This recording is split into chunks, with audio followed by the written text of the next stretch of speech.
ಗಂಭೀರವಾಗಿ ಮಾಡಿರುವಂತದ್ದು. ಆ ಒಂದು ಹಿನ್ನೆಲೆಯಲ್ಲಿ ಜನರಲ್ಲಿ ಏನು ದ್ವೇಷ ಬಿತ್ತುವಂತ ವಿಭಜಕ ಶಕ್ತಿಗಳನ್ನ ತಲೆ ಎತ್ತಿದಾಗ ಅವುಗಳನ್ನು ನಿಗ್ರಹಿಸಬೇಕು ನಾವು. ಸಮಾನತೆ ಮತ್ತು ಏಕತೆಯ ಮೂಲಭೂತ ತತ್ವಗಳನ್ನ ಒಳಗೊಂಡಿರುವಂತಹ ಅಧಿಕಾರ ನಮಗೆ ಸಂವಿಧಾನ ಕೊಟ್ಟಿದೆ.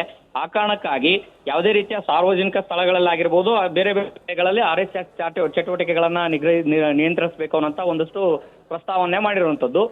ಸಿಎಂ ಸಿದ್ದರಾಮಯ್ಯನವರಿಗೆ ಪ್ರಸ್ತಾವನೆ ಕೊಟ್ಟಿದ್ದಾರೆ. ಸಿಎಂ ಸಿದ್ದರಾಮಯ್ಯನವರು ಇದನ್ನ ಕ್ರಮ ಕೈಗೊಳ್ಳಿ ಅನ್ನುವಂತ ಮಾತನ್ನು ಕೂಡ ಈಗಾಗಲೇ ಬರೆದಿರುವಂತ ಮಾಹಿತಿಗಳು ಲಭ್ಯ ಆಗ್ತಾರಂತದ್ದು. ಆದ್ರೆ ಇಲ್ಲಿ ಬಹಳ ಸ್ಪಷ್ಟವಾಗಿ ಗೋಚರ ಆಗ್ತಾ ಇರುವಂತದ್ದು ಏನಂತಂದ ಹೇಳಿದ್ರೆ, RSS ಅನ್ನ ಕಾನೂನಾತ್ಮಕವಾಗಿ ಆಗಿರ್ಲಿ ಅಥವಾ ಬೇರೆ ಬೇರೆ ರೀತಿಯಲ್ಲಿ ಆಗಿರ್ಬೋದು ಬ್ಯಾನ್ ನಂತರ ಮಾಡ್ಲಿಕ್ಕೆ ಆಗೋದಿಲ್ಲ. ಬದಲಾಗಿ ನಿಯಂತ್ರಿಸುವಂತ ಒಂದಷ್ಟು ಪ್ರಯತ್ನಗಳು ನಡೆಸಲಿಕ್ಕೆ ಮುಂದಾಯ್ತ ಸರ್ಕಾರ ಅಂತಂದ ಹೇಳಿದ್ರೆ ತಪ್ಪಾಗ್ಲಿಕ್ಕಿಲ್ಲ. ಆದ್ರೆ ಇದೊಂದು ಬಿಜೆಪಿ ನಾಯಕರಿಗೂ ಕೂಡ ಇದು ಬಹುದೊಡ್ಡ ಅಸ್ತ್ರ ಕೊಟ್ಟಂತ ಆಗತ್ತೆ. ಹಾಗಾಗಿನೇ ಸರ್ಕಾರದ ವಿರುದ್ಧ ಮುಗಿಬೀಳುವಂತ ಕೆಲಸವನ್ನ ಮಾಡಿದ್ರು. ಮತ್ತೆ ಕಾಂಗ್ರೆಸ್ನ ನಾಯಕರು ಮೊದಲಿಂದನೂ ಕೂಡ ಯಾವಾಗ ಈ ರೀತಿಯ ಮಾಹಿತಿ ಎಲ್ಲ ಹೊರಗಡೆ ಬಿತ್ತು, ಅದಾದ ನಂತರದಲ್ಲಿ ಒಂದು ವಾದವನ್ನ ಶುರು ಮಾಡಿದ್ದಾರೆ. RSS ಗಾಂಧೀಜಿಯನ್ನ ಕೊಂದಿದ್ರು, ಅಂಥವ್ರನ್ನ ನಾವ್ ಯಾಕೆ ಪಾಲಿಸ್ಬೇಕು, ಅಂಥವ್ರನ್ನ ಯಾಕೆ ನಾವು ಅನುಕರಣೆ ಮಾಡಬೇಕು ಅನ್ನೋಂತ ಒಂದಷ್ಟು ಪ್ರಶ್ನೆಗಳು. ಮತ್ತೆ ಕಾಂಗ್ರೆಸ್ ಸರ್ಕಾರ ಬಸವ ಅಂಬೇಡ್ಕರ್ ತತ್ವದ ಆಧಾರಿತವಾಗಿ ನಡೀತಾ ಇದೆ ಅನ್ನೋಂತ ಪ್ರತಿಪಾದನೆಯನ್ನು ಕೂಡ ಮಾಡ್ತಾ ಇದ್ದಾರೆ. ಆದ್ರೆ ಏಕಾಏಕಿಯಾಗಿ ಈ ರೀತಿ ನಿಯಂತ್ರಿಸುವ ಕೆಲಸಕ್ಕೆ ಸರ್ಕಾರ ಮತ್ತೆ ಸಚಿವರು ಮುಂದಾಗಿರುವಂತ ಹಿನ್ನೆಲೆಯಲ್ಲಿ ಇದು ರಾಜಕೀಯ ಸ್ವರೂಪ ಪಡೆದು ರಾಜಕೀಯವಾಗಿ ಒಂದಷ್ಟು ಕಾಳಗವು ಕೂಡ ಜೋರಾಗಿ ನಡೀತಾ ಇದೆ. ಶ್ರೀಲಕ್ಷ್ಮಿ. ಹನುಮಂತು, RSS ಶತಮಾನೋತ್ಸವವನ್ನ ಆಚರಣೆ ಮಾಡ್ತಾ ಇದೆ. ಹಾಗಾಗಿ ಎಲ್ಲ ಕಡೆ ಪಥ ಸಂಚಲನವನ್ನ ನಡೆಸ್ತಾ ಇದೆ. ಇದೀಗ RSS ಪಥ ಸಂಚಲನವನ್ನು ನೋಡಿ ಸರ್ಕಾರ ಪತ್ರಗೊಟ್ಟಿ ಹೋಗಿದೆಯಾ? ಪುಟ್ಟ ಪುಟ್ಟ ಮಕ್ಕಳು, ನಮ್ಮದೇ ದೃಶ್ಯದಲ್ಲಿ ನೋಡ್ತಾ ಇದ್ದೀವಿ, ಪುಟ್ಟ ಪುಟ್ಟ ಮಕ್ಕಳು RSS ಪಥ ಸಂಚಲನದಲ್ಲಿ ಭಾಗವಹಿಸಿದ್ದಾರೆ. RSS ಸ್ವಯಂ ಸೇವಕರು ಪಥ ಸಂಚಲನವನ್ನ ಮಾಡ್ತಾ ಇದ್ದಾರೆ. ಅದರಿಂದ ಪ್ರಿಯಾಂಕ್ ಖರ್ಗೆಗೆ ಈಗ ಇದ್ದಕ್ಕಿದ್ದ ಹಾಗೆ ಯಾಕೆ ಇಷ್ಟು ಸಮಸ್ಯೆ ಆಗ್ತಾ ಇದೆ ಪ್ರಿಯಾಂಕ್ ಖರ್ಗೆ ಅವರಿಗೆ ಇದ್ದಕ್ಕಿದ್ದ ಹಾಗೆ ಅಂತ? ಈ ಪತ್ರದಲ್ಲಿ RSS ನ ಬ್ಯಾನ್ ಮಾಡುವಂತ ಏನು ತೊಂದರೆ RSS ಉಂಟು ಮಾಡಿದೆ ಅಂತ ಹನುಮಂತು? ಒಂದು RSS ನ ಶಾಖೆಗಳಲ್ಲಿ ಈಗಾಗಲೇ ಯುವಜನರು ಮತ್ತೆ ಬೇರೆ ಬೇರೆ ಜನರೆಲ್ಲರೂ ಕೂಡ ಭಾಗಿಯಾಗ್ತಾ ಇರುವಂತದ್ದು ಒಂದಷ್ಟು ರಾಜಕೀಯವಾಗಿ ಮುನ್ನೆಲೆಗೆ ಇಲ್ಲ ಅಂತಂದಿದ್ದಾಗ್ಲೂ ಕೂಡ ಬಿಜೆಪಿಗೆ ಬ್ಯಾಕ್ ಬೋನ್ ಆಗಿ ಒಂದಷ್ಟು ಕೆಲಸ ಮಾಡ್ತಾ ಇದೆ ಅನ್ನುವಂತ ಆರೋಪವನ್ನ ಕಾಂಗ್ರೆಸ್ನ ನಾಯಕರು ಮಾಡ್ತಾ ಇರುವಂತದ್ದು. ಮತ್ತೆ 100 ವರ್ಷ ಆಗಿರುವಂತ ಹಿನ್ನೆಲೆಯಲ್ಲಿ ದೇಶಾದ್ಯಂತ ವಿವಿಧ ಕಾರ್ಯಕ್ರಮಗಳನ್ನ ಹಮ್ಮಿಕೊಂಡು ಇನ್ನಷ್ಟು ಹೆಚ್ಚೆಚ್ಚು ಪ್ರಚಾರವನ್ನ RSS ಮಾಡ್ತಾ ಇರುವಂತದ್ದು. ಅದರಲ್ಲೂ ಕೂಡ ಬಿಜೆಪಿಗೆ ಹಿಂದುತ್ವದ ಪ್ರಬಲವಾದಂತ ಕಾರ್ಡ್ ಪ್ಲೇ ಮಾಡ್ಲಿಕ್ಕೆ ಒಂದಷ್ಟು ಕಿಂಗ್ ಮೇಕರ್ ಆಗಿ ಕೆಲಸ ಮಾಡ್ತಾ ಇದೆ ಅಂತಂದು ಹೇಳಿದ್ರೆ ತಪ್ಪಾಗ್ಲಿಕ್ಕಿಲ್ಲ. ಇಂಥದ್ದೇ ವಾದವನ್ನ ಕಾಂಗ್ರೆಸ್ನ ನಾಯಕರು ಇಡ್ತಾ ಇರುವಂತದ್ದು. ಇದು ಮುಂಬರುವಂತಹ ದಿನಗಳಲ್ಲಿ ಕಾಂಗ್ರೆಸ್ಗೂ ಕೂಡ ಒಂದು ಬಹುದೊಡ್ಡ ಪೆಟ್ಟು ಬೀಳುವಂತಹ ಸಾಧ್ಯತೆಗಳಿರುವಂತಹ ಲೆಕ್ಕಾಚಾರದಲ್ಲಿ ಕಾಂಗ್ರೆಸ್ ನಾಯಕರು ಇದ್ದಾರೆ. ಯಾಕೆಂತಂದ್ರೆ ಇಂಥದ್ದೊಂದು ಸಂಘಟನಾತ್ಮಕ ಒಂದು ರಚನಾತ್ಮಕ ಕಾರ್ಯಚಟುವಟಿಕೆಗಳನ್ನ ಮಾಡುವಂತಹ ನಿಟ್ಟಿನಲ್ಲಿ ಕಾಂಗ್ರೆಸ್ಗೆ ಇನ್ನೂ ಕೂಡ ಅದು ಇನ್ನು ಸಫಲತೆಯನ್ನ ಕೊಟ್ಟಿಲ್ಲ. ಅದರ ಬದಲಾಗಿ ಸರ್ಕಾರದಲ್ಲಿ ಇದ್ದಂತ ಸಂದರ್ಭದಲ್ಲಿ ಸಾರ್ವಜನಿಕ ಸ್ಥಳದಲ್ಲಿ ಯಾವ ರೀತಿ ಕಾನೂನಾತ್ಮಕವಾಗಿ ಅದಕ್ಕೆ ಒಂದಷ್ಟು ಕಡಿವಾಣ ಹಾಕಬಹುದು ಅನ್ನುವಂತ ಲೆಕ್ಕಾಚಾರವನ್ನ ಕಾಂಗ್ರೆಸ್ ನಾಯಕರು ಕಂಡುಕೊಳ್ಳೋಕೆ ಮುಂದಾಗಿದ್ದಾರೆ ಅಂತಂದು ಹೇಳಿದ್ರೆ ತಪ್ಪಾಗ್ಲಿಕ್ಕಿಲ್ಲ. ಆ ಕಾರಣಕ್ಕಾಗಿನೇ ಸರ್ಕಾರಿ ಜಾಗಗಳಲ್ಲಾಗಿರ್ಬೋದು, ಸರ್ಕಾರಿ ಶಾಲೆಗಳ ಆಟದ ಮೈದಾನ ಆಗಿರ್ಬೋದು, ಅನುದಾನಿತ ಶಾಲೆಗಳ ಆಟದ ಮೈದಾನ ಆಗಿರ್ಬೋದು, ಪಾರ್ಕ್ಗಳಾಗಿರ್ಬೋದು, ಈ ರೀತಿ ಸಾರ್ವಜನಿಕವಾಗಿ ಇರುವಂತಹ ಸ್ಥಳಗಳಲ್ಲಿ ಯಾವುದೇ ರೀತಿಯ ಚಟುವಟಿಕೆಗಳನ್ನ ಮಾಡಬೇಕು ಅಂತಂದು ಹೇಳಿದ್ರೆ ಅನುಮತಿಯನ್ನ ಪಡಿಬೇಕಾಗತ್ತೆ ಅನ್ನುವಂತ ವಾದವನ್ನ ಈಗ ಮುಂದಿಡ್ತಿರುವಂತದ್ದು. ಮುಂದೆ ಇದನ್ನ ಯಾವ ಸ್ವರೂಪ ಪಡೆದುಕೊಳ್ಳುತ್ತೆ ಅನ್ನೋದು ಕೂಡ ಕಾದ್ ನೋಡ್ಬೇಕಾಗಿದೆ. ಯಾಕಂತಂದು ಹೇಳಿದ್ರೆ ಈಗಾಗಲೇ ಸರ್ಕಾರದ ವಿರುದ್ಧ ಒಂದಷ್ಟು ಟೀಕಾ ಪ್ರಹಾರಗಳು ಹೆಚ್ಚಾಗ್ತಾ ಇರುವಂತದ್ದು. ಮತ್ತೆ ಬಿಜೆಪಿ ನಾಯಕರೆಲ್ಲರೂ ಕೂಡ ಮುಗಿಬೀಳ್ತಾ ಇದ್ದಾರೆ. ಮುಂಬರುವಂತಹ ದಿನಗಳಲ್ಲಿ ಒಂದೊಮ್ಮೆ ಇದು ಅಧಿಕೃತವಾಗಿ ಆದೇಶವಾಗಿ ಹೊರಗೆ ಬಿದ್ರೆ ಅದು ಮತ್ತೊಂದು ಸ್ವರೂಪದ ಕಾಳಗಕ್ಕೆ ಕಾರಣ ಆಗುತ್ತೆ. Sreelakshmi. All right, thank you Hanumanthu ಡೀಟೇಲ್ಸ್ಗಾಗಿ.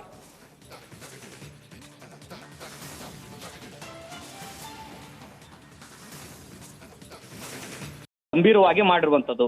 ಆ ಒಂದು ಹಿನ್ನೆಲೆಯಲ್ಲಿ ಜನರಲ್ಲಿ ಏನು ದ್ವೇಷ ಬಿತ್ತುವಂತ ವಿಭಜಕ ಶಕ್ತಿಗಳನ್ನ ತಲೆ ಎತ್ತಿದಾಗ ಅವುಗಳನ್ನು ನಿಗ್ರಹಿಸಬೇಕು ನಾವು. ಸಮಾನತೆ ಮತ್ತು ಏಕತೆಯ ಮೂಲಭೂತ ತತ್ವಗಳನ್ನ ಒಳಗೊಂಡಿರುವಂತಹ ಅಧಿಕಾರ ನಮಗೆ ಸಂವಿಧಾನ ಕೊಟ್ಟಿದೆ. ಆ ಕಾರಣಕ್ಕಾಗಿ ಯಾವುದೇ ರೀತಿಯ ಸಾರ್ವಜನಿಕ ಸ್ಥಳಗಳಲ್ಲಾಗಿರ್ಬೋದು, ಬೇರೆ ಬೇರೆ ಕಡೆಗಳಲ್ಲಿ RSS ಚಟುವಟಿಕೆಗಳನ್ನ ನಿಯಂತ್ರಿಸಬೇಕು ಅನ್ನೋಂತ ಒಂದಷ್ಟು ಪ್ರಸ್ತಾವನೆ ಮಾಡಿರುವಂತದ್ದು.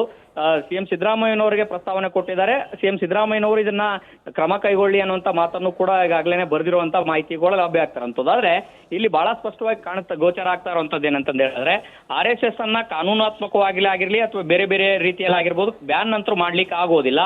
ಬದಲಾಗಿ ನಿಯಂತ್ರಿಸುವಂತ ಒಂದಷ್ಟು ಪ್ರಯತ್ನಗಳು ನಡೆಸಲಿಕ್ಕೆ ಮುಂದಾಯ್ತ ಸರ್ಕಾರ ಅಂತಂದು ಹೇಳಿದ್ರೆ ತಪ್ಪಾಗ್ಲಿಕ್ಕಿಲ್ಲ. ಆದ್ರೆ ಇದೊಂದು ಬಿಜೆಪಿ ನಾಯಕರಿಗೂ ಕೂಡ ಇದು ಬಹುದೊಡ್ಡ ಅಸ್ತ್ರ ಕೊಟ್ಟಂತ ಆಗತ್ತೆ. ಹಾಗಾಗಿನೇ ಸರ್ಕಾರದ ವಿರುದ್ಧ ಮುಗಿಬೀಳುವಂತ ಕೆಲಸವನ್ನ ಮಾಡಿದ್ರು. ಮತ್ತೆ ಕಾಂಗ್ರೆಸ್ನ ನಾಯಕರು ಮೊದಲಿಂದನೂ ಕೂಡ ಯಾವಾಗ ಈ ರೀತಿಯ ಮಾಹಿತಿ ಎಲ್ಲ ಹೊರಗಡೆ ಬಿತ್ತು, ಅದಾದ ನಂತರದಲ್ಲಿ ಒಂದು ವಾದವನ್ನ ಶುರು ಮಾಡಿದ್ದಾರೆ. RSS ಗಾಂಧೀಜಿಯನ್ನ ಕೊಂದಿದ್ರು, ಅಂಥವ್ರನ್ನ ನಾವ್ ಯಾಕೆ ಪಾಲಿಸ್ಬೇಕು, ಅಂಥವ್ರನ್ನ ಯಾಕೆ ನಾವು ಅನುಕರಣೆ ಮಾಡಬೇಕು ಅನ್ನೋಂಥ ಒಂದಷ್ಟು ಪ್ರಶ್ನೆಗಳು. ಮತ್ತೆ ಕಾಂಗ್ರೆಸ್ ಸರ್ಕಾರ ಬಸವ ತತ್ವ, ಅಂಬೇಡ್ಕರ್ ತತ್ವದ ಆಧಾರಿತವಾಗಿ ನಡೀತಾ ಇದೆ ಅನ್ನೋಂಥ ಪ್ರತಿಪಾದನೆಯನ್ನು ಕೂಡ ಮಾಡ್ತಾ ಇದ್ದಾರೆ. ಆದ್ರೆ ಏಕಾಏಕಿಯಾಗಿ ಈ ರೀತಿ ನಿಯಂತ್ರಿಸುವ ಕೆಲಸಕ್ಕೆ ಸರ್ಕಾರ ಮತ್ತೆ ಸಚಿವರು ಮುಂದಾಗಿರುವಂತಹ ಹಿನ್ನೆಲೆಯಲ್ಲಿ ಇದು ರಾಜಕೀಯ ಸ್ವರೂಪ ಪಡೆದು ರಾಜಕೀಯವಾಗಿ ಒಂದಷ್ಟು ಕಾಳಗವು ಕೂಡ ಜೋರಾಗಿ ನಡೀತಾ ಇದೆ. ಶ್ರೀಲಕ್ಷ್ಮಿ, ಹನುಮಂತು, RSS ಶತಮಾನೋತ್ಸವವನ್ನ ಆಚರಣೆ ಮಾಡ್ತಾ ಇದೆ, ಹಾಗಾಗಿ ಎಲ್ಲ ಕಡೆ ಪಥ ಸಂಚಲನವನ್ನ ನಡೆಸ್ತಾ ಇದೆ. ಇದೀಗ RSS ಪಥ ಸಂಚಲನವನ್ನು ನೋಡಿ ಸರ್ಕಾರ ಪತ್ರಗೊಟ್ಟಿ ಹೋಗಿದೆಯಾ? ಪುಟ್ಟ ಪುಟ್ಟ ಮಕ್ಕಳು, ನಮ್ಮದೇ ದೃಶ್ಯದಲ್ಲಿ ನೋಡ್ತಾ ಇದ್ದೀವಿ, ಪುಟ್ಟ ಪುಟ್ಟ ಮಕ್ಕಳು RSS ಪಥ ಸಂಚಲನದಲ್ಲಿ ಭಾಗವಹಿಸಿದ್ದಾರೆ. RSS ಸ್ವಯಂ ಸೇವಕರು ಪಥ ಸಂಚಲನವನ್ನ ಮಾಡ್ತಾ ಇದ್ದಾರೆ. ಅದರಿಂದ ಪ್ರಿಯಾಂಕ್ ಖರ್ಗೆಗೆ ಈಗ ಇದ್ದಕ್ಕಿದ್ದ ಹಾಗೆ ಯಾಕೆ ಇಷ್ಟು ಸಮಸ್ಯೆ ಆಗ್ತಾ ಇದೆ ಪ್ರಿಯಾಂಕ್ ಖರ್ಗೆ ಅವರಿಗೆ ಇದ್ದಕ್ಕಿದ್ದ ಹಾಗೆ ಅಂತ? ಈ ಪತ್ರದಲ್ಲಿ RSSನ ಬ್ಯಾನ್ ಮಾಡುವಂತ ಏನು ತೊಂದರೆ RSS ಉಂಟು ಮಾಡಿದೆ ಅಂತ ಹನುಮಂತು? ಒಂದು RSSನ ಶಾಖೆಗಳಲ್ಲಿ ಈಗಾಗಲೇ ಯುವಜನರು ಮತ್ತೆ ಬೇರೆ ಬೇರೆ ಜನರೆಲ್ಲರೂ ಕೂಡ ಭಾಗಿಯಾಗ್ತಾ ಇರುವಂತದ್ದು ಒಂದಷ್ಟು ರಾಜಕೀಯವಾಗಿ ಮುನ್ನೆಲೆಗೆ ಇಲ್ಲ ಅಂತಂದಿದ್ದಾಗ್ಲೂ ಕೂಡ ಬಿಜೆಪಿಗೆ ಬ್ಯಾಕ್ ಬೋನ್ ಆಗಿ ಒಂದಷ್ಟು ಕೆಲಸ ಮಾಡ್ತಾ ಇದೆ ಅನ್ನುವಂತ ಆರೋಪವನ್ನ ಕಾಂಗ್ರೆಸ್ನ ನಾಯಕರು ಮಾಡ್ತಾ ಇರುವಂತದ್ದು. ಮತ್ತೆ 100 ವರ್ಷ ಆಗಿರುವಂತ ಹಿನ್ನೆಲೆಯಲ್ಲಿ ದೇಶಾದ್ಯಂತ ವಿವಿಧ ಕಾರ್ಯಕ್ರಮಗಳನ್ನ ಹಮ್ಮಿಕೊಂಡು ಇನ್ನಷ್ಟು ಹೆಚ್ಚೆಚ್ಚು ಪ್ರಚಾರವನ್ನ RSS ಮಾಡ್ತಾ ಇರುವಂತದ್ದು. ಅದರಲ್ಲೂ ಕೂಡ ಬಿಜೆಪಿಗೆ ಹಿಂದುತ್ವದ ಪ್ರಬಲವಾದಂತ ಕಾರ್ಡ್ ಪ್ಲೇ ಮಾಡ್ಲಿಕ್ಕೆ ಒಂದಷ್ಟು ಕಿಂಗ್ ಮೇಕರ್ ಆಗಿ ಕೆಲಸ ಮಾಡ್ತಾ ಇದೆ ಅಂತಂದು ಹೇಳಿದ್ರೆ ತಪ್ಪಾಗ್ಲಿಕ್ಕಿಲ್ಲ. ಇಂಥದ್ದೇ ವಾದವನ್ನ ಕಾಂಗ್ರೆಸ್ನ ನಾಯಕರು ಇಡ್ತಾ ಇರುವಂತದ್ದು. ಇದು ಮುಂಬರುವಂತಹ ದಿನಗಳಲ್ಲಿ ಕಾಂಗ್ರೆಸ್ಗೂ ಕೂಡ ಒಂದು ಬಹುದೊಡ್ಡ ಪೆಟ್ಟು ಬೀಳುವಂತಹ ಸಾಧ್ಯತೆಗಳಿರುವಂತಹ ಲೆಕ್ಕಾಚಾರದಲ್ಲಿ ಕಾಂಗ್ರೆಸ್ ನಾಯಕರು ಇದ್ದಾರೆ. ಯಾಕೆಂತಂದ್ರೆ ಇಂಥದ್ದೊಂದು ಸಂಘಟನಾತ್ಮಕ ಒಂದು ರಚನಾತ್ಮಕ ಕಾರ್ಯಚಟುವಟಿಕೆಗಳನ್ನ ಮಾಡುವಂತಹ ನಿಟ್ಟಿನಲ್ಲಿ ಕಾಂಗ್ರೆಸ್ಗೆ ಇನ್ನೂ ಕೂಡ ಅದು ಇನ್ನು ಸಫಲತೆಯನ್ನ ಕೊಟ್ಟಿಲ್ಲ. ಅದರ ಬದಲಾಗಿ ಸರ್ಕಾರದಲ್ಲಿ ಇದ್ದಂತ ಸಂದರ್ಭದಲ್ಲಿ ಸಾರ್ವಜನಿಕ ಸ್ಥಳದಲ್ಲಿ ಯಾವ ರೀತಿ ಕಾನೂನಾತ್ಮಕವಾಗಿ ಅದಕ್ಕೆ ಒಂದಷ್ಟು ಕಡಿವಾಣ ಹಾಕಬಹುದು ಅನ್ನುವಂಥ ಲೆಕ್ಕಾಚಾರವನ್ನ ಕಾಂಗ್ರೆಸ್ ನಾಯಕರು ಕಂಡುಕೊಳ್ಳೋಕೆ ಮುಂದಾಗಿದ್ದಾರೆ ಅಂತಂದು ಹೇಳಿದ್ರೆ ತಪ್ಪಾಗ್ಲಿಕ್ಕಿಲ್ಲ. ಆ ಕಾರಣಕ್ಕಾಗಿನೇ ಸರ್ಕಾರಿ ಜಾಗಗಳಲ್ಲಾಗಿರ್ಬೋದು, ಸರ್ಕಾರಿ ಶಾಲೆಗಳ ಆಟದ ಮೈದಾನ ಆಗಿರ್ಬೋದು, ಅನುದಾನಿತ ಶಾಲೆಗಳ ಆಟದ ಮೈದಾನ ಆಗಿರ್ಬೋದು, ಪಾರ್ಕ್ಗಳಾಗಿರ್ಬೋದು, ಈ ರೀತಿ ಸಾರ್ವಜನಿಕವಾಗಿ ಇರುವಂತಹ ಸ್ಥಳಗಳಲ್ಲಿ ಯಾವುದೇ ರೀತಿಯ ಚಟುವಟಿಕೆಗಳನ್ನ ಮಾಡಬೇಕು ಅಂತಂದು ಹೇಳಿದ್ರೆ ಅನುಮತಿಯನ್ನ ಪಡಿಬೇಕಾಗತ್ತೆ ಅನ್ನುವಂಥ ವಾದವನ್ನ ಈಗ ಮುಂದಿಡ್ತಿರುವಂತದ್ದು.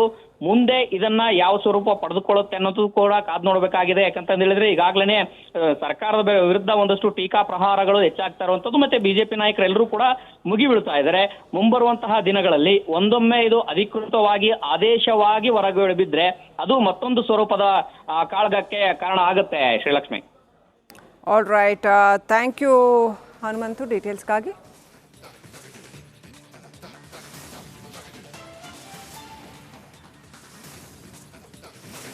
ಹೆಚ್ಚಾಗ್ತಾ ಇರುವಂತದ್ದು. ಮತ್ತೆ ಬಿಜೆಪಿ ನಾಯಕರೆಲ್ಲರೂ ಕೂಡ ಮುಗಿಬೀಳ್ತಾ ಇದ್ದಾರೆ. ಮುಂಬರುವಂತಹ ದಿನಗಳಲ್ಲಿ ಒಂದೊಮ್ಮೆ ಇದು ಅಧಿಕೃತವಾಗಿ ಆದೇಶವಾಗಿ ಹೊರಗೆ ಬಿದ್ರೆ ಅದು ಮತ್ತೊಂದು ಸ್ವರೂಪದ ಕಾಳಗಕ್ಕೆ ಕಾರಣ ಆಗುತ್ತೆ. Sreelakshmi, all right, thank you Hanumanthu ಡೀಟೇಲ್ಸ್ಗಾಗಿ.